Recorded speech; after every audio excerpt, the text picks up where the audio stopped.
ಆಶೀರ್ವಾದ ಅಲ್ವಾ? ಈ ಗಿಡನ ನಮ್ಮಿಂದ ನೋಡ್ಲಿಕ್ಕೆ ಸಾಧ್ಯನಾ? ಇದು ಯಾವ ಸ್ಥಿತಿಯಲ್ಲಿದೆ? ಬೀಜ, ಒಂದು ಬೀಜ ಏನಿಲ್ಲ, ಒಂದು ಬೀಜದ ಸ್ಥಿತಿಯಲ್ಲಿ. ಇದರಲ್ಲಿ ಗಿಡ ಕಾಣ್ತಾ ಇದೆಯಾ? ನಮಗೆ ಮರ ಕಾಣ್ತಾ ಇದೆಯಾ? ಈಗ ಆ ಗಿಡ ಮರ ಎಲ್ಲ ಯಾವ್ದ್ರೊಳಗಿದೆ? ಇದರೊಳಗೆ. ಹಂಗೆ ಈಗ ಎಫೆಸ 1ನೇ ಅಧ್ಯಾಯ 3ನೇ ವಚನ ಓದಿ.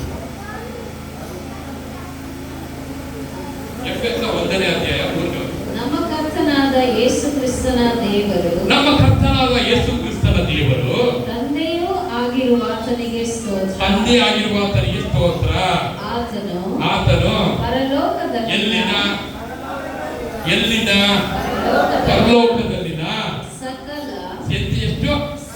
ಸಕಲ ಆತ್ಮೀಯ ವರಗಳನ್ನ ನಮಗೆ ಕ್ರಿಸ್ತ ಯೇಸುವಿನಲ್ಲಿ ಅನುಗ್ರಹಿಸಿದ್ದಾರ.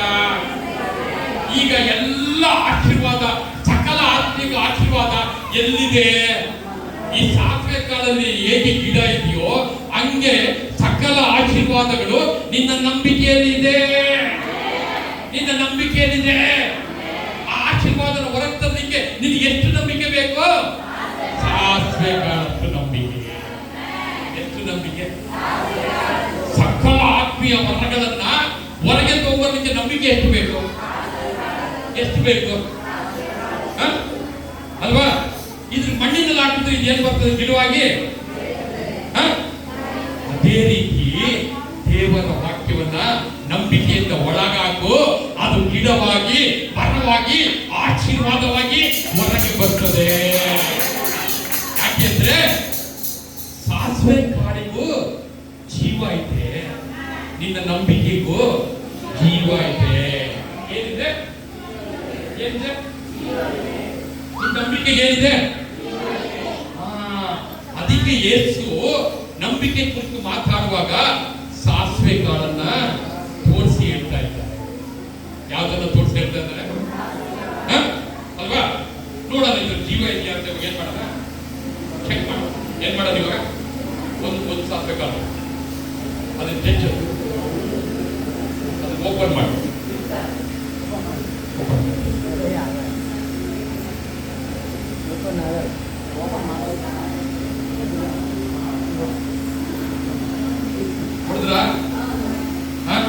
ಅದ್ರೊಳಗೆ ಏನ್ ಕಾಣ್ತಾ ಇದೆ ನಿಮಗೆ? ಸ್ವಲ್ಪ ಬೆಳ್ಳಿಗೆ ಏನಾದ್ರು ಕಾಣ್ತಾ ಇದೆಯಾ? ಜೀವ ಕಾಣ್ಬೇಕಲ್ಲ. ಇದ್ರೊಳಗೆ ಜೀವ ತಾನೇ. ಅದ್ರ ಹೊಡೆದಾಗ ಇದು ಒಳಗೆ ಏನ್ ಕಾಣ್ತದೆ? ಮಾವಿನಕಾಯಿ ಹೊಡೆದ್ರೆ ಅದ್ರೊಳಗೆ ಏನ್ ಕಾಣ್ತದೆ? ಇನ್ನೊಂದು ಮಾವಿನ ಮರ ಕಾಣ್ತದೆ. ಹಂಗೇನಾದ್ರು ಇದ್ರ ಕಾಣ್ತಾ ಇದೆಯಾ? ಇದ್ರ ಹೊಡೆದಾಗ ಏನ್ ಜೀವ ಕಾಣ್ತಾ ಇದೆಯಾ? ಮತ್ತೆ ನಾನು ಹೇಳ್ತಾ ಇದ್ದೀನಿ ಜೀವ ಇದೆ ಅಂತ. ಇವಾಗ ಜೀವ ಕಣ್ಣಿಗೆ ಕಾಣ್ತಾ ಇದೆಯಾ? ಹಾಗಾದ್ರೆ ಜೀವ ಎಲ್ಲಿದೆ? ಇದರ ಒಳಗೆ ಇದೆ. ಜೀವಕ್ಕೆ ಏನಿಲ್ಲ? ರೂಪ ಇಲ್ಲ. ಹಂಗೆ ದೇವರಿಗೆ ರೂಪ ಇಲ್ಲ. ಹಂಗೆ ದೇವರಿಗೆ ನಂಬಿಕೆಗೆ ರೂಪ ಇಲ್ಲ. ಆದರೂ ಅದರ ಒಳಗೆ ಜೀವ ಇದೆ. ಇದೆ. ಏನಿದೆ? ಜೀವ ಇದೆ. ಆದ್ರೆ ಕಣ್ಣಿಗೆ ಕಾಣ್ತಾ ಇದೆಯಾ? ಕಣ್ಣಿಗೆ ಕಾಣ್ತಾ ಇದೆಯಾ? ನಿಜ ಇದೆ. ಇದನ್ನ ತಗೊಂಡೋಗಿ ಮಣ್ಣಲ್ಲಿ ಹಾಕು, ರಾತ್ರಿ ಹಾಕು, ಬೆಳಿಗ್ಗೆ ಗಿಡವಾಗ್ಬಿಡ್ತದೆ. ನಿನ್ನ ನಂಬಿಕೆನ ರಾತ್ರಿ ಮಲಗುವಾಗ ಹಾಕು, ಬೆಳಿಗ್ಗೆ ಆಶೀರ್ವಾದದೊಂದಿಗೆ ಎದ್ದೊಳ್ತೀಯ. ಆ ನಂಬಿಕೆಗೂ ಜೀವ ಇದೆ. ಆ ನಂಬಿಕೆಗೆ ಏನಿದೆ? ಜೀವ. ನಿನಗೆ ಎಷ್ಟು ನಂಬಿಕೆ ಇದ್ರೆ ಸಾಕು ಆ ಜೀವ ನೋಡಲಿಕ್ಕೆ? ಎಷ್ಟು? ಆ ಜೀವಕ್ಕೆ ಶಕ್ತಿ ಇದೆ. ಏನಿದೆ? ಶಕ್ತಿ ಇದೆ. ಇದನ್ನು ಮಣ್ಣಲ್ಲಿ ಹಾಕಿದಾಗ ಗಿಡವಾಗಿ ಬೆಳೆಸೋ ಶಕ್ತಿ ಇದೆ. ಹಂಗಾಗಿ ನಿನ್ನ ನಂಬಿಕೆಗೂ ಶಕ್ತಿ ಇದೆ. ನಿನ್ನ ನಂಬಿಕೆಗೂ ಏನಿದೆ? ಶಕ್ತಿ ಇದೆ ಅಲ್ವಾ? ನಾಸ್ತಿಕ ದೇವರು ನಮ್ದೇ ಹತ್ರ ಬಳಿಯಲ್ಲಿ ಹೋಗಿ ಅವನು ಇದನ್ನ ತೋರಿಸ್ರಿ, ಈ ಸಾಸಿವೆನ ತೋರಿಸ್ರಿ, ಅವನೇನಂತಾರೆ?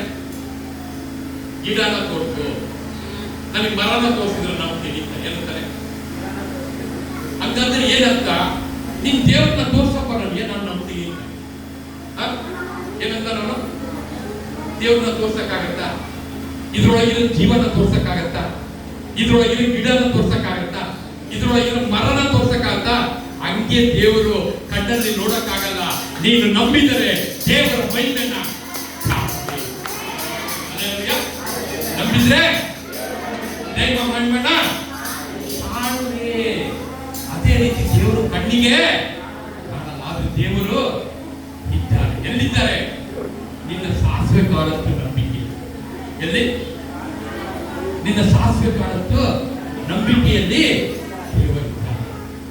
ಅದನ್ನು ಒಳಗೆ ಹಾಕು. ನೀನು ಕೊಡುವ ವಾಕ್ಯವನ್ನ ನಂಬಿಕೆಯಿಂದ ಒಳಗೆ ಹಾಕು. ಅದು ಗಿಡವಾಗಿ ಮರವಾಗ್ತದೆ.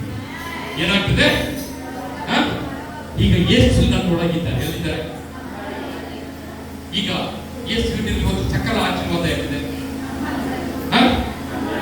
ನನ್ನೊಳಗೆ. ಹಂಗಾದ್ರೆ ನನ್ನೊಳಗೆ ಏನಿದೆ ಗೊತ್ತಾ? ಕೋಟಿ ಎಷ್ಟಿದೆ?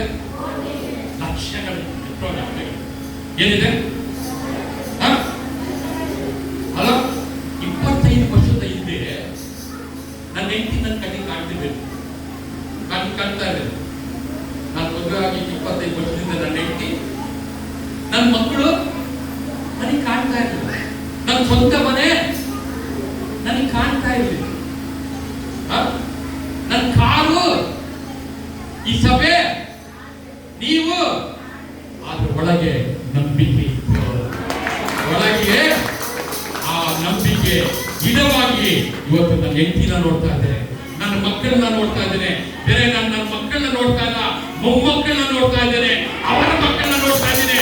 ನನ್ನ ಒಳಗೆ ಕೋಟಿ ಇದೆ, ಲಕ್ಷಗಟ್ಟಲೆ ಆಶೀರ್ವಾದ ಇದೆ. ನನ್ನ ಮಕ್ಕಳು ಇದ್ದಾರೆ, ನನ್ನ ಮೊಮ್ಮಕ್ಕಳು ಇದ್ದಾರೆ, ನನ್ನ ಸಂತತಿ ಇದೆ. ನನ್ನ ಒಳಗೆ ಆಶೀರ್ವಾದ ಇದೆ. ಅದು ನೀನು ನೋಡ್ಬೇಕಾ? ನೀನ್ ಒಳಗೆ ಏನಿದೆ ಅಂತ ನೋಡ್ಬೇಕಾ? ಅದಕ್ಕೆ ಎಷ್ಟು ನಂಬಿಕೆ ಬೇಕು? ಎಷ್ಟು ನಂಬಿಕೆ ಸಾಕು ನಿಮಗೆ? ಎಷ್ಟು ನಂಬಿಕೆ ಸಾಕು? ನಿನ್ನ ಆಶೀರ್ವಾದ ನೋಡೋಕೆ ಎಷ್ಟು ನಂಬಿಕೆ ಸಾಕು? ಸಾಸಿವೆ. ಎಷ್ಟು ಸಾಸಿವೆ? ಎಷ್ಟು ನಂಬಿಕೆ ಸಾಕು? ಹಲ್ಲೆಲೂಯಾ. ಇದರ ಜೀವ ನೋಡಕ್ಕಾಗತ್ತಾ? ಆ ಸಾಸಿವೆ ಜೀವ ನೋಡಕ್ಕಾಗತ್ತಾ? ಇಲ್ಲ. ನಂಬಿಕೆಯಿಂದ ಜೀವ ನೋಡಕ್ಕಾಗತ್ತಾ? ಆದ್ರೆ ಅದೆರಡೂ ಏನಿದೆ?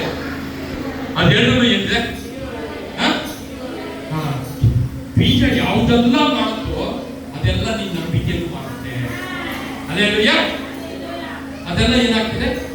ನಿನ್ನ ನಂಬಿಕೆನು ಮಾಡ್ತದೆ. ಏನ್ ಮಾಡ್ತದೆ? ಮಧ್ಯಾಹ್ನ ಊಟ ಮಾಡ್ತದೆ, ರಾತ್ರಿ ಊಟ ಮಾಡ್ತದೆ, ರಾತ್ರಿ ಚೆನ್ನಾಗಿ ನಿದ್ದೆ ಮಾಡ್ತದೆ, ಬೆಳಿಗ್ಗೆ ಎದ್ದು ಚೆನ್ನಾಗಿ ತಿಂತದೆ, ಮತ್ತೆ ತಿರ್ಗಾ ಹೋಗಿ ₹100 ಇದ್ರೆ ಯಾವ್ದಾದ್ರು ಕೊಡ್ಬೇಕು ಅಲ್ವಾ?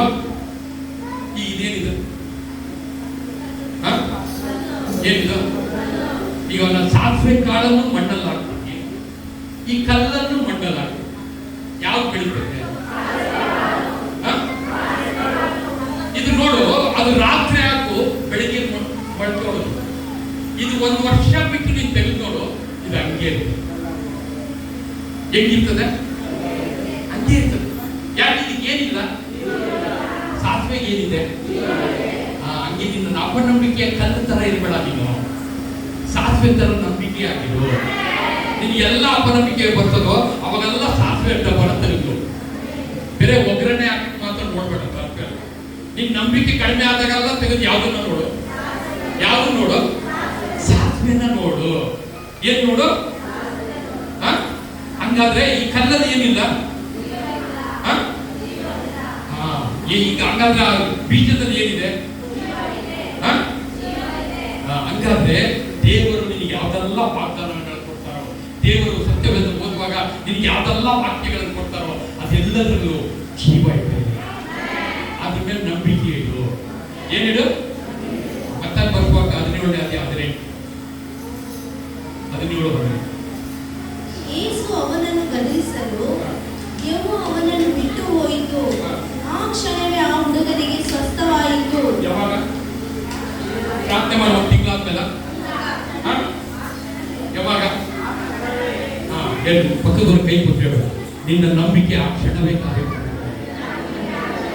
ಆ ಕ್ಷಣವೇ ಮಾಡ್ತದೆ, ಆ ಕ್ಷಣದಲ್ಲೇ ಆಗ್ತದೆ, ಆವಾಗಲೇ ಆಗ್ತದೆ. ಯೇಸು ಪ್ರಾರ್ಥನೆ ಮಾಡಿದ್ರೆ ಆ ಕ್ಷಣದಲ್ಲೇ ಏನಾಯ್ತು ಅವನಿಗೆ? ಆ ಕ್ಷಣದಿಂದಲೇ ಅವನು ಏನಾದ? ಆ ಕ್ಷಣದಿಂದ ಏನಾದ? ಈಗ ನೀನು ಪ್ರಾರ್ಥನೆ ಮಾಡ್ತೇನೆ, ನೀನು ಶುಗರ್ ಕಾಯಿಲೆ ಬೇಕು, ನೀನು ಪ್ರಾರ್ಥನೆ ಮಾಡ, ನೀನು ಪ್ರಾರ್ಥನೆ ಮಾಡಿದ ತಕ್ಷಣ ಅವಾಗಲೂ ಶುಗರ್ ಕಾಯಿಲೆ ವಾಸಿ ಆಗುತ್ತಾ? ಅವಾಗಿನಿಂದ, ಯಾವಾಗಿನಿಂದ ನೀನು ಯಾವಾಗ ಪ್ರಾರ್ಥನೆ ಮಾಡಿದ್ಯೋ ಅವಾಗಿನಿಂದ ಅದು ಕಾರ್ಯ ಮಾಡುತ್ತದೆ. ನೀನು ಯಾವಾಗ ನಂಬ್ತೀಯೋ ಅದು ಅವಾಗಲೇ ಬಿಡ್ಬೇಕು ಅಂತ ನೆನೆಸ್ಬೇಡ, ಅದು ಅವಾಗಿನಿಂದ ಕಾರ್ಯ ಮಾಡುತ್ತದೆ. ಯಾವಾಗಿನಿಂದ? ನೀನು ಯಾವಾಗ ಅಕ್ಕಿ ತೊಳೆದು ನೀರೊಳಗೆ ಅಕ್ಕಿ ಹಾಕಿ ಒಲೆ ಮೇಲೆ ಇಟ್ಟು ಅವಾಗಿನಿಂದಲೇ ಅದು ಅನ್ನ ಆಗಲಿಕ್ಕೆ ಸ್ಟಾರ್ಟ್ ಆಗ್ತದೆ, ಅನ್ನ ಆಗಲಿಕ್ಕೆ ಸ್ಟಾರ್ಟ್ ಆಗ್ತದೆ. ಹಂಗೆ ಯಾವಾಗಿನಿಂದ? ನೀನು ಆ ದೇವರ ವಾಕ್ಯದೊಟ್ಟಿಗೆ ನಿನ್ನ ನಂಬಿಕೆ ಸೇರುವಾಗ ಆ ನಂಬಿಕೆಗೆ ಜೀವ ಉಂಟಾಗ್ತದೆ. ಆ ನಂಬಿಕೆಗೆ ಏನು ಉಂಟಾಗ್ತದೆ? ಯಾಕೆಂದ್ರೆ ನಿನ್ನ ನಂಬಿಕೆಗೆ ಒಂದು ಗುಣ ಇದೆ. ಆ ಶಾಸ್ತ್ರ ಕಾಲದಲ್ಲಿ ಒಂದು ಗುಣ ಇದೆ. ಏನಾ ಗುಣ? ಅದರಲ್ಲಿ ಜೀವ ಇದೆ. ಅದರಲ್ಲಿ ಏನಿದೆ? ಅದರಲ್ಲಿ ಏನಿದೆ? ಜೀವ ಇದೆ ಅಲ್ವಾ? ಈಗ ಇನ್ನೊಂದು ನಿಮಗೆ ಬಹಳ ಹೇಳ್ತಾ ಇದ್ದೀನಿ, ಸುಮ್ಮನೆ ಕೊಡು ಮಾಡ್ಬಾರ್ದು ಅಲ್ವಾ? ಇದೆಷ್ಟಿದು? ಇದನ್ನ 2,000 ರೂಪಾಯಿ ಮಾಡೋಕ್ಕಾಗತ್ತಾ? ಇದನ್ನ ಬರೆಯಾಕ್ಸಕ್ಕಾಗುತ್ತಾ? ನಾನು ಹೇಳ್ತೀನಿ ಆಗತ್ತೆ. ಇದು 20 ರೂಪಾಯಿನ ನಾನು 2,000 ರೂಪಾಯಿ ಮಾಡ್ತೀನಿ ಆಗತ್ತೆ ಅಂತ ಎಷ್ಟು ಜನ? ಈ 20 ರೂಪಾಯಿ ಜೀವ ಇದೆಯಾ? ಇದಕ್ಕೆ ನಾನು ಜೀವ ಕೊಡ್ತೀನಿ. ಏನ್ ಕೊಡ್ತೀನಿ? ಏನ್ ಕೊಡ್ತೀನಿ? ಇದಕ್ಕೆ ದೇವರ ಕೇಳ್ತದೆ, ಕೊಡೀನಿ, ಕೊಡೋದು. ಈ 20 ರೂಪಾಯಿನ ನಾನು ನಂಬಿಕೆಯಿಂದ ಈ ಕಾಣಿಕೆ ಬ್ಯಾಗಲ್ಲಿ ಹಾಕ್ತೀನಿ. ಇದಕ್ಕೆ ಈಗ ಏನ್ ಬಂದ್ಬಿಡ್ತದೆ ಗೊತ್ತಾ? ಜೀವ ಬಂದ್ಬಿಡ್ತದೆ. ಇದು ನನಗೆ ಬರ್ಬೇಕಾದ್ರೆ ಬೇರೆ 20 ರೂಪಾಯಿ ಬರಲ್ಲ, 2,000 ರೂಪಾಯಿ ನನ್ನ ಹತ್ರ ಬರ್ತದೆ. ನಂಬಿಕೆ, ನಂಬಿಕೆ. ದೇವರ ವಾಕ್ಯ ಹೇಳ್ತದೆ, ಬಿತ್ತುವವನಿಗೆ ಬೀಜವನ್ನ ಹೊಂದುವವನಿಗೆ ನಾನು ಬಿತ್ತುತ್ತೀನಿ ಅದರೊಳಗೆ. ಅದಕ್ಕೆ ಜೀವ ಇಲ್ಲ. ನಾನು ನಂಬಿಕೆಯಿಂದ ಆ ಕಾಣಿಕೆಯಲ್ಲಿ ಬಿತ್ತುವಾಗ ಆ 20 ರೂಪಾಯಿಗೆ ಜೀವ ಬರ್ತದೆ. ಆ 20 ರೂಪಾಯಿ 2,000 ರೂಪಾಯಿ ಮಾರ್ಪಾಡಾಗ್ತದೆ. ನಂಬಿಕೆ, ನಂಬಿಕೆ. ಆ 20 ರೂಪಾಯಿಗೆ 2,000 ರೂಪಾಯಿ ಮಾಡೋ ಜೀವ ಕೊಡೋದು. ಜೀವ ನಿನ್ನ ಕೈಲಿದೆ. ನಿನ್ನ ದಶಮಭಾಗಕ್ಕೆ ಜೀವ ಇದೆ, ನಿನ್ನ ಕಾಣಿಕೆಗೆ ಜೀವ ಇದೆ. ಸುಮ್ಮನೆ ಏನೋ ಒಂದು ಆಗ್ತೀನಿ ಅಂತ ಆಗ್ಬೇಡ. ಒಂದು ನಂಬಿಕೆಯಿಂದ, ಒಂದು ನಂಬಿಕೆಯಿಂದ ಹಾಕು, ಅದು ಜೀವ ಬರ್ತದೆ. ಆ ನೋಟಿ ಜೀವ ಇಲ್ಲ, ನಿನ್ನ ನಂಬಿಕೆಗೆ ಜೀವ ಇದೆ. ನಿನ್ನ ನಂಬಿಕೆಗೆ ಜೀವ ಇದೆ. ನಿನ್ನ ನಂಬಿಕೆಗೆ ಜೀವ ಇದೆ. ಹಲ್ಲೆಲೂಯಾ. ದೇವರ ನಾಮಕ್ಕೆ ಮಹಿಮೆ ಉಂಟಾಗಲಿ. ಏನ್ ಮಾಡ್ಬೇಕು? ಅದು ಏನಾಗ್ತಿತ್ತು? ಅದು ನನ್ನ ಕೈಯಲ್ಲಿದ್ರೆ ಏನೇನಾಗಿರ್ತದದು? ಹಣ 20 ರೂಪಾಯಿ. ಅದು ತೋಟ ನನ್ನ ಗಾರ್ಡನ್ ಬೀಳೋದಲ್ಲಿರ್ತೀನಿ. ಇನ್ನೊಂದು ತಿಂಗಳು ಬಿಟ್ಟು ತೆಗಿತೀನಿ. ಅದು ಎಷ್ಟಾಗಿರ್ತದೆ? ಅದು ತಗೊಂಡ್ಬಂದು ಈ ಕಾಣಿಕೆ ಬ್ಯಾಗಲ್ಲಿ ಹಾಕ್ತೀನಿ. ಅದು ಇವತ್ತು ಹಾಕಿದ್ರೆ ನಾಳೆ ನನಗೆ ಅದಕ್ಕೆ 10ರಷ್ಟು ಸೇರಿಸಿ ದೇವರು ನನಗೆ ಕೊಡುವಂತ ಹಲ್ಲೆಲೂಯಾ. ಆ ಹಣಕ್ಕೆ ಜೀವ ಇಲ್ಲ. ಆ ನಂಬಿಕೆಯನ್ನ ಆ ಹಣದ ಮೇಲೆ ನೀನು ಇಟ್ಟು ಆ ನಂಬಿಕೆಯಿಂದ ಅದನ್ನು ತಗೊಂಡ್ಬಂದ ಕಾಣಿಕೆ ಜೊತೆ ಹಾಕುವಾಗ ಅದಕ್ಕೆ ಜೀವ ಉಂಟಾಗ್ತದೆ. ಯಾಕೆಂದ್ರೆ ಅದಕ್ಕೆ ಜೀವ ಇಲ್ಲ, ನಿನ್ನ ನಂಬಿಕೆಗೆ ಜೀವ ಇದೆ. ನಿನ್ನ ನಂಬಿಕೆಗೆ ಜೀವ ಇದೆ. ನಿನ್ನ ನಂಬಿಕೆಗೆ ಜೀವ ಇದೆ. ಹಲ್ಲೆಲೂಯಾ. ನನ್ನ ಜೀವ ಬಗ್ಗೆ ಮಾತಾಡ್ತಾ ಇದ್ದೀನಿ. ಯಾವ್ದ್ರ ಬಗ್ಗೆ? ನಿನ್ನ ನಂಬಿಕೆಗೆ ಏನಿದೆ?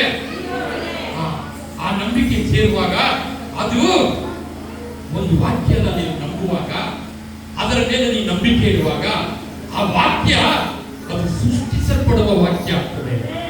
ಅದು ಏನಿರ್ತಿದ್ರು ಎಲ್ಲ ಇರುವ ಹಾಗೆ ನಿನ್ನ ನಂಬಿಕೆ ಮಾಡುವಂತದ್ದಾಗಿದೆ. ಹಲ್ಲೆಲೂಯಾ. ಆ ಸಾಸಿವೆ ಬೀಜದಿಂದ ಏನಿದೆ ಗೊತ್ತಾ? ಮೊದಲನೇದಾಗಿ ಶಕ್ತಿ ಇದೆ, ಎರಡನೇದಾಗಿ ವೇಗ ಇದೆ. ಏನಿದೆ? ಫೋರ್ಸ್ ಇದೆ. ಏನಿದೆ? ಫೋರ್ಸ್ ಇದೆ. ಆ ಗಿಡವಾದ ಅದು ಒಡೆದು ಗಿಡವಾಗುವಂತ ಫೋರ್ಸ್ ಆ ಬೀಜದಲ್ಲಿ ಇದೆ ಅಲ್ವಾ? ಆ ನಂಬಿಕೆಯನ್ನು ನೀನು ಸಣ್ಣದಾಗಿ ನೆನೆಸಬೇಡ. ಅದ್ರಲ್ಲಿ ಏನಿದೆ? ಯಾಕೆಂದ್ರೆ ನೀನು ರಕ್ಷಣೆ ಹೊಂದಿದ್ದೆ ನಂಬಿಕೆಯಿಂದ. ಯಾವ್ದ್ರಿಂದ? ನಿನ್ನ ರಕ್ಷಣೆ ಆಗಿರುತ್ತೆ. ಯಾವ್ದ್ರಿಂದ? ನೀನು ಯಾವಾಗ ನಂಬಿ ಯೇಸುವಿನಲ್ಲಿ ಬಂದು ಅವಾಗಲೇ ನಿನ್ನೊಳಗೆ ಏನಿದೆ? ಏನಿದೆ? ಆ ಜೀವ ಏನಿದೆ? ಅದಕ್ಕೆ ಯೇಸು ಸ್ವಾಮಿ ಹೇಳಿದರು, ನಾನು ಜೀವ ಇರಬೇಕೆಂತರು, ಆ ಜೀವ ನಿಮ್ಮೊಳಗೆ ಸಮೃದ್ಧಿಯಾಗಿರ್ಬೇಕೆಂತರು ನಾನು ಬಂದಿದ್ದೇನೆ. ಹಲ್ಲೆಲೂಯಾ. ಯಾವುದು ಸಣ್ಣದಾಗಿ ನೆನೆಸಬೇಡ. ನಿನ್ನ ನಂಬಿಕೆಯನ್ನು ಸಣ್ಣದಾಗಿ ನೆನೆಸಬೇಡ. ಆ ಸಾಸಿವೆ ಸಣ್ಣದೇ ಎಂಬುದಾಗಿ ನೋಡ್ಬೇಡ. ಅದರಲ್ಲಿ ಜೀವ ಇದೆ. ಅದು ಗಿಡ ಆಗ್ತದೆ, ಅದು ಮರವಾಗಿ ಹೊರಗೆ ಬರ್ತದೆ. ಹಲ್ಲೆಲೂಯಾ.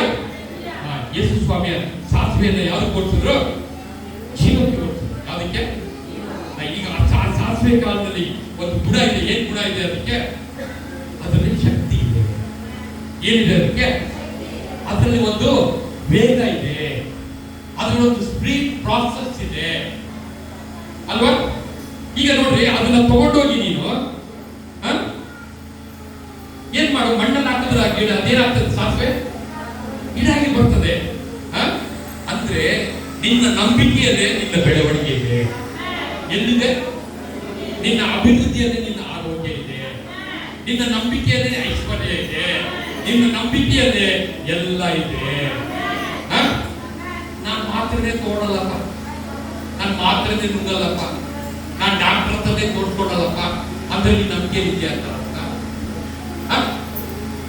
ನಂಬಿಕೆ ಇದೆ ಅಂತ ಅರ್ಥ. ನೀನು ಅಪನಂಬಿಕೆಯಲ್ಲಿ ಇರ್ಬೋದು. ನೀನು ಸಾಯ್ತೀನಿ ಸಾಯ್ತೀನಿ ಅಂತ ಹೇಳಿದ್ರು ಸತ್ತೋಗ್ಬಿಡ್ತೇನೆ ಅಪನಂಬಿಕೆಯಲ್ಲಿ. ನೀನ್ ಮಾತ್ರೆ ತೆಗೆದುಕೊಳ್ಳೋದ್ರಿಂದ, ನೀನ್ ಡಾಕ್ಟರ್ ಹತ್ರ ಹೋಗದೆ ಇರೋದ್ರಿಂದ ನೀನ್ ನಂಬಿಕೆಯಲ್ಲಿದ್ದ ಅಂತಲ್ಲ. ಅದಕ್ಕೂ ದಾಟಿ ಒಂದು ಇದೆ, ಅದಕ್ಕೂ ಮೇಲಾಗುವುದು ಒಂದು ಇದೆ, ಅದಕ್ಕಿಂತ ಮಿಗಿಲಾಗುವುದು ಒಂದು ಇದೆ. ಏನಂದ್ರೆ ನಮ್ಮಿಂದ ಆಗದೇ ಇರುವುದನ್ನ ದೇವರು ನಮ್ಮ ಜೊತೆಲಿದ್ದು ಮಾಡುವಂತನಾಗಿದ್ದಾನೆ.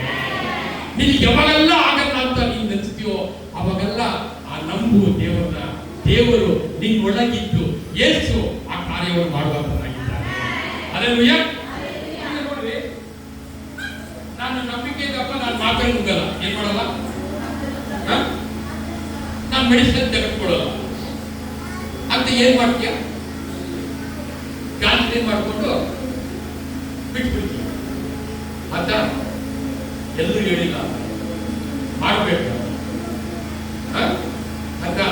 ಯಾಕೆಂದ್ರೆ ನಿನ್ನ ನಂಬಿಕೆ ಮೆಡಿಸಿನ್ ಮೇಲಲ್ಲ. ಈಗ ನೋಡ್ರಿ, ಬೇರೆಯವ್ರು ಮೆಡಿಸಿನ್ ತಗೊಳ್ಳುವಾಗ ಅವ್ರಿಗೆ 1 ವರ್ಷದಲ್ಲಿ ಆಗ್ಬೋದು, ನೀನ್ ಮೆಡಿಸಿನ್ ತಗೊಳ್ಳುವಾಗ ನಿನಗೆ 1 ವಾರದಲ್ಲೇ ಆಗ್ಬಿಡ್ತದೆ. ಏನಾಗ್ತದೆ? 1 ವಾರದಲ್ಲೇ ಆಗ್ಬಿಡ್ತದೆ. ನೀನು ಅವ್ರ 1 ವರ್ಷ ತಗೊಳ್ಬೇಕು ಅಂತ ಏನಿಲ್ಲ. ಅವ್ರಿಗೆ 1 ವರ್ಷದಲ್ಲಿ ಆಗೋದು ನಿನಗೆ ಎಷ್ಟು ದಿವಸದಲ್ಲಿ ಆಗ್ತದೆ? 1 ವಾರದಲ್ಲಿ ಆಗ್ಬಿಡ್ತದೆ. ಅದೇ ಅವ್ರಿಗೂ ನಿನಗೂ ಇರುವ ವ್ಯತ್ಯಾಸ. ಹಲ್ಲೆಲೂಯಾ. ನಂಬಿಕೆ ಅಂದ್ರೆ ನೀನು ಹೋಗಿ ತಗೊಳ್ತೇ ಇರೋದಲ್ಲ, ಮಾತ್ರ ತಗೊಳ್ಳಲ್ಲ ಅಂತ ಹೇಳೋದಲ್ಲ ನಂಬಿಕೆ. ನಾನು ತೋರಿಸ್ಕೊಡೋದೇ ಇಲ್ಲ ಅಂತ ಹೇಳೋದಲ್ಲ ನಂಬಿಕೆ. ಯಾವಾಗೆಲ್ಲ ನಿನ್ನ ಕೈಯಲ್ಲಿ ಆಗೋದಿಲ್ವೋ ಅವಾಗೆಲ್ಲ ದೇವರು ನಮಗೆ ಸಹಾಯ ಮಾಡುವಂತ. ಯಾವಾಗೆಲ್ಲ ನಾವು ಸೋತು ಹೋಗ್ತೀವೋ ಆತನ ಫಲ ನಮ್ಮನ್ನು ಬಲಪಡಿಸ್ತದೆ. ಹಲ್ಲೆಲೂಯಾ. ಈಗ ನಂಬಿಕೆ ಏನಾಗ್ತದೆ? ಮೂರನೇದಾಗಿ ಅದರೊಳಗೆ ಶಕ್ತಿ ಇದೆ, ಅದರೊಳಗೆ ಜೀವ ಇದೆ. ಮೂರನೇದಾಗಿ ನಂಬಿಕೆ ವೇಗವಾಗಿ ಬೆಳೀತದೆ. ಹೆಂಗೆ ಬೆಳೀತದೆ? ಈಗ ಆ ಬೀಜವನ್ನು ತಗೊಂಡೋಗಿ ನೀವು ಮಣ್ಣುಳ್ಳ ಹಾಕಿ ಮುಚ್ಚಿಬಿಡಿ. ಏನ್ ಮಾಡಿ? ಅದೇನಾಗ್ತದೆ ಗೊತ್ತಾ? ಬೆಳಗ್ಗೆ ಒಳಗೆ ಆ ಬೀಜದಲ್ಲಿರುವ ಶಕ್ತಿ, ಆ ಬೀಜದಲ್ಲಿರುವ ಬೀಗ ಆ ಮಣ್ಣನ್ನ ಬ್ಲಾಸ್ಟ್ ಮಾಡಿ ಹೇಗೆ ಹೊರಗೆ ಬರ್ತದೋ ಹಾಗೆ ನಿನ್ನ ನಂಬಿಕೆಯನ್ನ ಒಳಗೆ ಹಾಕ್ಬಿಡು. ಆ ಗಿಡ ಹೇಗೆ ಮಣ್ಣನ್ನ ಬ್ಲಾಸ್ಟ್ ಮಾಡಿ ಹೊರಗೆ ಬರ್ತದೋ ಅದೇ ರೀತಿ ನಿನ್ನ ಹೃದಯದಲ್ಲಿ ಆಗಿದಂತ ನಂಬಿಕೆ ಅದು ಬ್ಲಾಸ್ಟ್ ಆಗಿ ಹೊರಗೆ ಬರ್ತದೆ. ಹಲ್ಲೆಲೂಯಾ. ಬೀಜದಲ್ಲಿರುವ ಗುಣ ನಿನ್ನ ನಂಬಿಕೆಯಲ್ಲಿರುತ್ತೆ.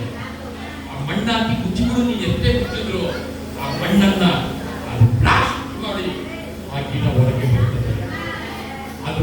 ಹೊತ್ತಿಗೆ ಆ ಮಣ್ಣು ಹಿಡ್ಕೊಳ್ಳೋಕ್ಕಾಗೋದಿಲ್ಲ. ಹಂಗೆ ನೀನು ಒಳ್ಳೆಯ ನಂಬಿಕೆ, ನೀನು ನಂಬಿಕೆಯನ್ನು ವಾಕ್ಯದಲ್ಲಿ ಹಾಕುವಾಗ ಆ ವಾಕ್ಯ 100% ಕಾರ್ಯ ಕೊಡ್ತದೆ. ಎಷ್ಟು ಪರ್ಸೆಂಟ್ ಮಾಡ್ತದೆ? ಮನುಷ್ಯರು ಹೇಳೋದಕ್ಕೂ ದೇವರು ಹೇಳೋದಕ್ಕೂ ಬಹಳ ವ್ಯತ್ಯಾಸ ಏನಿದೆ. ನಾವು ದೇವರು ಹೇಳೋದನ್ನ ಸರಿಯಾಗಿ ತಿಳ್ಕೊಳ್ಬೇಕು. ಏನಂತ? ಒಂದು ಸೊಳ್ಳೆ ಹೋಗಿ ದೇವರ ಹತ್ರ ಕೇಳ್ತಾರೆ, ಯಾವುದು? ನಾನು ಕಚ್ಚಿದ ತಕ್ಷಣ ಸಾಯ್ಬೇಕು ಅಂತ. ಏನಂತ? ಆಯ್ತು, ನೀನು ಹೇಳ್ದಂಗೆ ಆಗಲಿ ಹೋಗು ಅಂತ ಹೇಳ್ಕೊಂಡು ಆಮೇಲೆ ಹೋಗಿ ಸೊಳ್ಳೆ ಕಚ್ಚುತ್ತದೆ. ನಾವು ನಿದ್ದೆ ಪಕ್ಕನೆ ಕೊಡ್ತೀವಲ್ಲ ಸೊಳ್ಳೆ ಕರೆಕ್ಟಾಗಿ, ನಾವು ಸ್ವಲ್ಪ ಹೋಗ್ತೀವ. ಅದು ಸೊಳ್ಳೆ ಏನ್ ಕೇಳ್ತು? ಕರೆಕ್ಟಾಗಿ ಕೇಳಿಲ್ಲ ದೇವ್ರ ಹತ್ರ. ನಾನು ಕಚ್ಚಿದ ತಕ್ಷಣ ಸಾಯ್ಬೇಕು, ಅವ್ರು ಸಾಯ್ಬೇಕಾ ಇಲ್ಲ ನಾನು ಸಾಯ್ಬೇಕಾ ಅಂತ ಕೇಳ್ತಾ. ಅದೇನ್ ಕೇಳ್ತು? ಕಚ್ಚಿದ ತಕ್ಷಣ ಸಾಯ್ಬೇಕು. ಆಯ್ತು, ನೀನ್ ಕಚ್ಚಿದ ತಕ್ಷಣ ಸಾಯ್ತೀಯ ಅಂತ ಕೇಳ್ಬಿಟ್ಟು. ಹಂಗೆ ಕೆಲವೊಂದು ತಪ್ಪಾಗಿ ನಾವು ದೇವ್ರ ಹತ್ರ ಏನಾರ ಕೇಳಬೇಕು. ದೇವರು ಹೂವನ್ನ ನಮಗೆ ಇರ್ತದೆ. ಹಂಗೆ ದೇವರನ್ನ ಸರಿಯಾಗಿ ತಿಳ್ಕೊಳ್ಳೋದು. ಅದೇನುಯ್ಯ ವಾಕ್ಯ ನಿಮಗೆ ಕ್ಲಿಯರ್ ಆಗಿ ಮಾತಾಡ್ತಾರೆ. ಅದಕ್ಕೆ ಯಾರು ಕೇಳಿ? ಅದೇನುಯ್ಯ ಕಿವಿ ಉಳ್ಳವನು ಕೇಳಲಿ. ಅದೇನುಯ್ಯ ಆ ಬೀಜಕ್ಕೆ ಏನಿದೆ ಅದು ಬ್ಲಾಸ್ಟ್ ಆಗಿ ಏನ್ ಮಾಡ್ತದೆ? ನಿಮ್ಮ ಬಳಿ ನಂಬಿಕೆ ಎಂಬ ಬೀಜ ಇರುವುದಾದ್ರೆ ಅದು ಮಣ್ಣು ಹೊಡೆದು ಗಿಡ ಹೇಗೆ ಬರ್ತದೋ ಅದೇ ರೀತಿ ನಿನ್ನ ಆಶೀರ್ವಾದವನ್ನು ಬ್ಲಾಸ್ಟ್ ಆಗಿ ಹೊರಗೆ ಬರ್ತದೆ. ನಿನ್ನ ಆರೋಗ್ಯ ಹೊರಗೆ ಬರ್ತದೆ, ಕೋಟಿಗಳು ಹೊರಗೆ ಬರ್ತದೆ, ಲಕ್ಷಗಳು ಹೊರಗೆ ಬರ್ತದೆ. ಹಲ್ಲೆಲೂಯಾ. ದೇವನಾಮಕ್ಕೆ ಮಹಿಮೆ ಉಂಟು. ಸಾಸಿವೆ ಕಾಳು ಏನಿದೆ? ನಿನ್ನ ನಂಬಿಕೆಗೂ ಏನಿದೆ? ಸಾಕಾಯ್ತು? ಸಾಕಾಯ್ತು?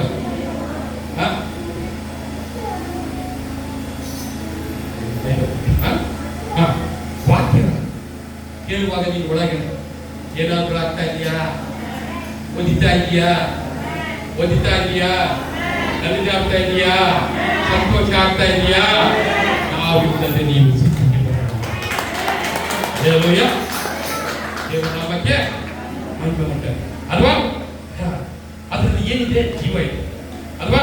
ಕಲ್ಲಿಗೆ ಏನಾದ್ರು ಜೀವ ಇದೆಯಾ? ಅದು ಮಣ್ಣಲ್ಲಿ ಹಾಕಿದ್ರೆ ಏನಾದ್ರು ಬೆಳೀತದ? ಹಂಗಾದ್ರೆ ಹೇಗೆ ನನ್ನೊಳಗೆ ನನ್ನ ಹೆಂಡತಿ, ನನ್ನ ಮನೆ, ಕಾರು, ನನ್ನ ಮನೆ, ನನಗೆ ಬೇಕಾದ್ದೆಲ್ಲ ಒಳಗೆ ಎಲ್ಲಿತ್ತು? ನನಗೆ 25 ವರ್ಷಗಳ ಹಿಂದೆ ಎಲ್ಲಿತ್ತು? ಒಳಗೆ ಇತ್ತು. ಇವತ್ತು ನಿಮ್ಮೊಳಗೂ ಎಲ್ಲ ಇದೆ, ನಿಮ್ಮ ಒಬ್ಬೊಬ್ಬರ ಒಳಗೂ ಎಲ್ಲ ಇದೆ, ನಿಮ್ಮೊಳಗೆ ಇದೆ. ಅದನ್ನ ಏನ್ ಮಾಡ್ರಿ? ನಂಬಿಕೆಯಿಂದ ಹೊರತು. ಅದಕ್ಕೆ ಎಷ್ಟು ನಂಬಿಕೆ ಬೇಕು? ಎಷ್ಟು ಬೇಕು? ಎಷ್ಟು ಬೇಕು ನಂಬಿಕೆ? ಇಷ್ಟೇ ನಂಬಿಕೆ. ಎಷ್ಟು? ಇಷ್ಟೇ ನಂಬಿಕೆ. ಇಷ್ಟು ನಂಬಿಕೆ ಇದ್ರೆ ಅಷ್ಟೆಲ್ಲ ಆಶೀರ್ವಾದವನ್ನು ಏನ್ ಮಾಡ್ಬೋದು? ಹೊರಗೆ. ನಿನ್ನ ನಂಬಿಕೆ ಏನಾಗ್ತದೆ? ಅದಕ್ಕೆ ಶಕ್ತಿ ಇದೆ, ಅದು ವೇಗವಾಗಿ ಬೆಳೀತದೆ. ಏನ್ ಮಾಡ್ತದೆ? ವೇಗವಾಗಿ ಬೆಳೀತದೆ. ಅದೇ ಈಗ ಅದರಲ್ಲೇ ನೋಡಿ, ಇಬ್ರಿಯ 11ನೇ ಅಧ್ಯಾಯ 3ನೇ ವಚನ ನಾನು ಓದಿಸ್ತೇನೆ. ಇಬ್ರಿಯ ನಾನು ಇವತ್ತು ಮುಗಿಸ್ಕೊಡ್ತೀನಿ. ನೆಕ್ಸ್ಟ್ ಬಂದಾಗ ಇದನ್ನೇ ಮಾತಾಡ್ತಾರೆ.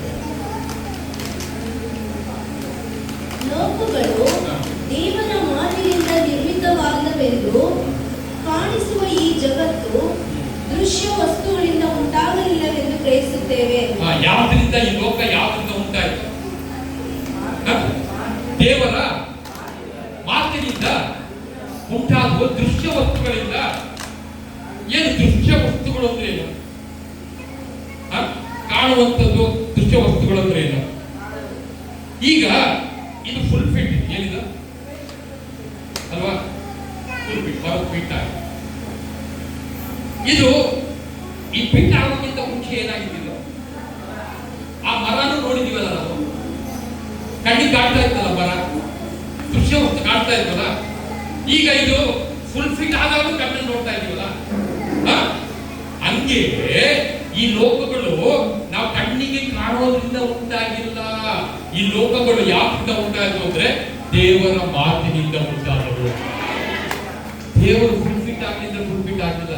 ದೇವರು ಬೆಳಕಾಗ್ಲಿ ಅಂತ ಹೇಳುವಾಗ ಏನಾಯ್ತು? ಏನಾಯ್ತು? ಅಲ್ವಾ? ಒಂದು ಗುಲಾಬಿ ಗಿಡನ ನೀವು ನೋಡ್ತೀರಾ, ಏನ್ ಮಾಡ್ತೀರಾ? ಗುಲಾಬಿ ಗಿಡ ನೋಡ್ತೀರಾ ಆ ಮನೆಗಳು? ಅದ್ರದ್ದೊಂದು ಗಿಡ ನಮಗೆ ಕೊಡ್ರಿ, ಅವ್ರ ಗಿಡನ ಕಿತ್ತು ನಿಮಗೆ ಕೊಡ್ತಾರ?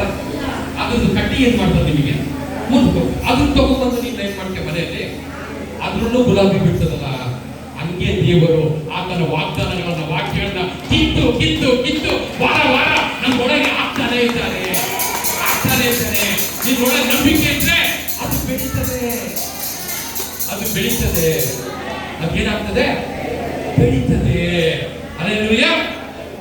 ಅದರಲ್ಲಿ ಒಂದನೇ ವಚನ ಓದ್ರಪ್ಪ, ಇಬ್ರಿಯ 11:1. ನಂಬಿಕೆಯು ನಾವು ನಿರೀಕ್ಷಿಸುವವುಗಳ ವಿಷಯವಾಗಿ ಭರವಸವಿರುವುದು. ನಂಬಿಕೆಯ ನಾವು ನಿರೀಕ್ಷಿಸುವವುಗಳ ವಿಷಯವಾಗಿ ಭರವಸದಿಂದಿರುವುದು. ನಂಬಿಕೆ ಅಂತ ನಂಬಿಕೆಯೋ ನಾವು ಈಗ ನೋಡ್ರಿ, ಅಲ್ಲಿ ಕೆಳಗಡೆ ನೋಡ್ರಿ, ನಂಬಿಕೆಯಿಂದ ಏಬೇರನು, ನಂಬಿಕೆಯಿಂದ ಕಾಯಿನನು, ನಂಬಿಕೆಯಿಂದ ಮೋಶೆಯು. ಈಗ ಮೊದಲನೇ ವಚನ ಯಾರ ಬಗ್ಗೆ ಹೇಳ್ತಾ ಇದೆ? ನಂಬಿಕೆಯಿಂದ ನಾವು. ಯಾರು? ಫಸ್ಟ್ ದೇವರು ನಮ್ಮನ್ನೇ ಬಂದು ಆಮೇಲೆ ಅವ್ರನ್ನ ಸಾಕ್ಷಿ ಕೊಡ್ತಾ ಇದ್ದಾರೆ. ಅವ್ರನ್ನ ಏನ್ ಕೊಡ್ತಾ ಇದ್ದಾರೆ? ಫಸ್ಟ್ ನಂಬಿಕೆ ಯಾರಿರ್ಬೇಕು? ಈಗ ನೋಡಿ, ಇಬ್ರು ನನ್ನ ಹತ್ರ ಕೆಲಸ ಮಾಡ್ತಾರೆ. ಯಾರು ಇವರು? ಕಾಣ್ತಾ ಇದ್ದಾರೆ ಇಬ್ರು? ಈಗ ಇವರಿಬ್ರು ನನ್ನ ಹತ್ರ ಕೆಲಸ ಮಾಡ್ತಾರೆ. ಇವನು ನನ್ನ ಹತ್ರ ಕೆಲಸ ಮಾಡಿಕೊಂಡೆ ಒಳ್ಳೆ ಅಲ್ವಾ? ಒಳ್ಳೆಯದೇ. ನನ್ನ ಹತ್ರ ಕೆಲಸ ಮಾಡಿಕೊಂಡೆ ಒಂದ್ ಸ್ವಲ್ಪ ಜಾಸ್ತಿ ಎಲ್ಲಾದ್ರೂ ಕೆಲಸ ಸಿಗತ್ತಾ ಅಂತ ಒಳಗೆ ಟ್ರೈ ಮಾಡ್ತಾ ಇರ್ತಾರೆ. ನನ್ನ ಹತ್ರ ಇದ್ಕೊಂಡೆ, ನನಗೆ ಗೊತ್ತಿಲ್ದಂಗೆ ಒಳ್ಳೆಯದೇ. ಆದ್ರೂ ಏನ್ ಮಾಡ್ತಾ ಇರ್ತಾರೆ? ಬೇರೆ ಕಡೆ ಟ್ರೈ ಮಾಡ್ತಾರೆ. ಇವನು ಏನ್ ಮಾಡ್ತಾನೆ? ಪಾಪ ಇವನು ನನ್ನನ್ನು ನಂಬಿರ್ತಾನೆ. ಇವನಿಗೆ ಆ ತರ ಯೋಚನೆ ಎಲ್ಲ ಏನಿಲ್ಲ. ಸಾಕು, ಕೊಡೋದನಿಗೆ ಸಾಕು, ಅವ್ರ ಜೊತೆಗಿದ್ದ ನಾನು ಇನ್ನೂ ಚೆನ್ನಾಗಾಗ್ತೇನೆ, ಇನ್ನೂ ನನಗೆ ಮುಂದೆ ಏನಾದ್ರು ಅವರು ಮಾಡಬಹುದು ಅಂತ ಇವನು ಏನ್ ಮಾಡಿರ್ತಾನೆ? ನನ್ನನ್ನು ನಂಬ್ಕೊಂಡಿರ್ತಾನೆ. ಈಗ ನೀವು ಯಾರ ಮೇಲೆ ನೀವು ನಂಬಿಕೆ ಇಡ್ತೀರಾ? ಕೈ ಕೊಟ್ಟು ಹೋಗ್ಬೇಕು ಅಂತ ಇವ್ರ ಮೇಲೆ ನಂಬಿಕೆ ಇಡ್ತಿರೋ, ಇಲ್ಲ ನಿಮ್ಮನ್ನೇ ನಂಬಿರೋರ ಮೇಲೆ ಕೈ ಇಟ್ಟು ನಂಬಿಕೆ ಇಡ್ತಿರೋ? ಹಂಗೆ ದೇವರು ಆತನ ಮೇಲೆ ಯಾರು ನಂಬಿಕೆಯಲ್ಲಿ ಇಟ್ಟಿರ್ತಾರೋ ಅವರ ಮೇಲೆ ಆತನು ದೃಷ್ಟಿಸುವನಾಗಿದ್ದಾನೆ. ಹಲ್ಲೆಲೂಯಾ. ದೇವರ ನಾಮಕ್ಕೆ ಮಹಿಮೆ ಉಂಟಾಗಿದೆ ಅಲ್ವಾ? ಇಲ್ಲಿ ನೋಡ್ತೀವಿ 11, 4, 5, 7, 8 ನೋಹನಿಂದ ಅವರ ನಂಬಿಕೆಯಿಂದ, ಅನೋಕನು ನಂಬಿಕೆಯಿಂದ. ಅದು ಓದಿರುವ ಅನೋಕನು ಯಾವ್ದರಿಂದ ಕೊಟ್ಟು ಕೆಳಗಡೆ ಅನುಭವಿಸದೆ ಒಯ್ಯಲ್ಪಟ್ಟದ್ದು ನಂಬಿಕೆಯಿಂದ. ನೋಡಿ, ಈಗ ಅನೋಕನು ನಂಬಿಕೆಯಿಂದ ಅಂತ ಏನಂತ ಬರ್ತದೆ? ಕರೆಕ್ಟ್ ಆಗಿ ಕೇಳಿಸ್ಕೋಬೇಕು, ಗಮನವಿಟ್ಟು. ನಿಮಗೆ ಇಲ್ಲಾಂದ್ರೆ ಅರ್ಥ ಆಗೋದಿಲ್ಲ. ಅನೋಕನು ಈಗ ಅನೋಕನು ನಂಬಿಕೆಯಿಂದ ಅಂದ್ರೆ ಅನೋಕನು ನಂಬಿಕೆಯಿಂದ ಅವನು ಎತ್ತಲ್ಪಡಲಿಲ್ಲ. ಅವನ ನಂಬಿಕೆಯಿಂದ ಅನೋಕನು ಎತ್ತಲ್ಪಟ್ಟನು. ಯಾವ್ದ್ರಿಂದ? ನಂಬಿಕೆಯಿಂದ ಅನೋಕನು ಎತ್ತಲ್ಪಟ್ಟನು. ಅನೋಕನಿಂದ ನಂಬಿಕೆ ಬರಲಿಲ್ಲ, ನನ್ನಿಂದ ನಂಬಿಕೆ ಬರಲಿಲ್ಲ. ಆ ದೇವರು ನನಗೆ ನಂಬಿಕೆ ಕೊಟ್ಟಿದ್ದಾನೆ. ಅದನ್ನ ನಂಬಿದ್ರಿಂದ ಅನೋಕನು ಎತ್ತಲ್ಪಟ್ಟನು. ಹಲ್ಲೆಲೂಯಾ. ಅದು ಬರ್ತಿರೋದ್ರಿಂದ ಅದೇ ತರ ಫೈಟ್ ನಂಬಿಕೆಯಿಂದ. ಅಂದ್ರೆ ಅವರ ನಂಬಿಕೆಯಿಂದ ಅವರೆಲ್ಲ ಅಲ್ಲಿ ಒಳ್ಳೆ ಹೆಸರನ್ನ ಹೊಂದ್ಕೊಳ್ಳಿಲ್ಲ. ದೇವರು ಕೊಡುವ ನಂಬಿಕೆಯಿಂದ ಒಳ್ಳೆ ಹೆಸರನ್ನ ಹೊಂದಿಕೊಂಡ್ರು. ಹಲ್ಲೆಲೂಯಾ. ಅದನ್ನ ಇಬ್ರಿಯ 12 ಹೇಳುವುದಲ್ಲ.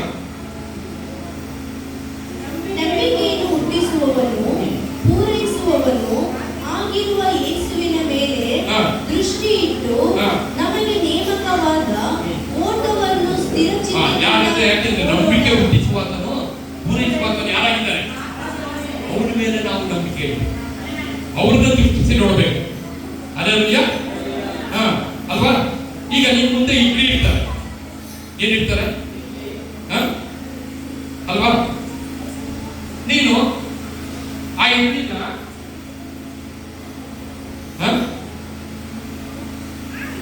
ಇಡ್ಲಿನ ನೀನೇನ್ ಮಾಡ್ಬೇಕು? ಆ ಇಡ್ಲಿ ನನ್ನ ಬಾಯೊಳಗೆ ಬಂದ್ಬಿಟ್ಟು ಆ ಇಡ್ಲಿ ನನ್ನ ಬಾಯಲ್ಲಿ ಬಂದ್ಬಿಡಿ ಅಂತ ನಂಬಿಕೆ ಇದ್ದಿದ್ರೆ ಬಂದ್ಬಿಡ್ತಲ್ಲ. ಆ ಇಡ್ಲಿನ ಏನ್ ಮಾಡ್ಬೇಕು? ತಗೊಂಡು ತಿನ್ಬೇಕು. ಏನ್ ಮಾಡ್ಬೇಕು? ತಿನ್ಬೇಕು ಅಲ್ವಾ? ಈಗ ನೋಡಿ ಫೈಟ್ ಅನ್ನೋಕನ್ನು ನೀತಿವಂತರಾಗಲು ಅಂದ್ರೆ ಈಗ ಯಾರೋ ಬೇಕು ಬರುತ್ತೆ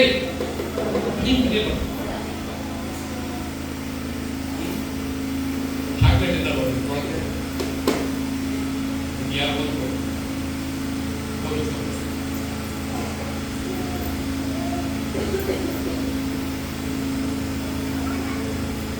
ಬೇಕು